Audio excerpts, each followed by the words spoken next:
আজকে তৈরি করব টক ঝাল মিষ্টি কাঁচা আমের চাটনি। হ্যালো বন্ধুরা, তোমাদের সবাইকে স্বাগত জানাই আমার এই এসটি কিচেনে। তো ফ্রিজে কয়েকটা রাখা ছিল কাঁচা আম। প্রথমে ভাবলাম যে এটা আম মাখা বানাবো, তারপরে মাথায় বুদ্ধি খেলে গেল যেহেতু আজকে নিরামিষের দিন, তাই সবার প্রথমে আমগুলোকে ভালো করে ধুয়ে নিয়ে তারপরে কাটা শুরু করলাম। এরই মধ্যে দুটো কি তিনটে টমেটো তোমরা দিতে পারো, চাইলে এটাকে স্কিপও করতে পারো। তারপরে একটা কড়া বসিয়ে দিলাম, সেটা ততক্ষণে গরম হচ্ছিল। সেখানে তেল দিয়ে দিলাম। তেলটা গরম করে নেওয়ার পর এখানে একে একে কালো সর্ষে, এরপর কয়েকটা শুকনো লঙ্কা দিয়ে দিলাম। তা নাড়াচাড়া করালাম কেটে রাখা কাঁচা আম আর টমেটোটা। এরপর সমস্ত কিছুকে একটু ভালোভাবে নাড়িয়ে চাড়িয়ে নিলাম। তারপর সামান্য পরিমাণে একটু লবণ ছিটিয়ে দিলাম।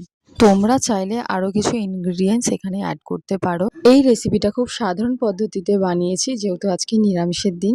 এরই মধ্যে দেখো আমটা থেকে জল ছাড়া শুরু হয়ে গেছে। তার মধ্যে আমি দিয়ে দিলাম সামান্য পরিমাণে হলুদ। সেই আগের মতনই একইভাবে আমি হালকাভাবে নাড়াচাড়া করতে থাকবো যতক্ষণ না হলুদটা সমস্ত জায়গায় মিশে যাচ্ছে। এরই মধ্যে আমি অ্যাড করে দিচ্ছি চিনি। তোমরা তোমাদের স্বাদ মতো চিনিটা দেবে।